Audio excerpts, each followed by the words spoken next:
So here we have the Ford Kuga on a 13 plate. So I'm going to start off by showing you around the outside of the car, and then we'll hop in and run through some controls on the inside. From the outside though, you can see it's a 5-door car with alloy wheels. Let's start off inside the boot and then work our way around the rest of it from there. So the tailgate on this car will open remotely off of the key or from the tailgate itself. You can see that opening now. As we approach the back of the car, you'll notice the tow bar, reversing sensors, plenty of boot space, and the 60/40 split folding rear seat as well. Okay, so we're just going to work our way back round to the front of the car, and then we'll hop in and run through some controls on the inside. But now that we've done a full circle of it, you can see it's in lovely condition the whole way round. Just briefly before we climb in, I think it's well worth seeing the interior from this exterior point of view. There's plenty to run through on the dashboard, so let's hop in and we'll do that right now. Okay, now that we're inside the car, we're going to start with the dials. Over on the left-hand side, we have the rev counter. We have the speedometer on the right-hand side.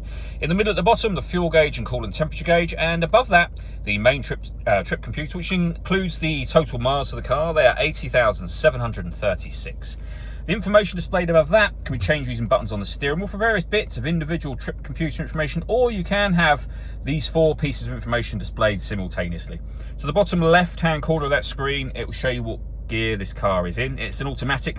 Of course, we're in park at the moment. If we back out to the steering wheel, the buttons I was using a second ago are here.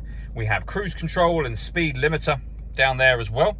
And over on the right hand side, the stereo and phone controls. You'll only be able to use the phone controls once you pair the phone up to the car, which is done using the buttons in the center just here and the screen directly in front of it. We're not going to pair the phone at the moment, of course. When it comes to radio in this car, as you'll see on the screen, we've got DAB, FM and AM radio. Every push of the radio button will take you to a new band or frequency. If you want to listen to your own music, you can do. We've got auxiliary input, as you can see.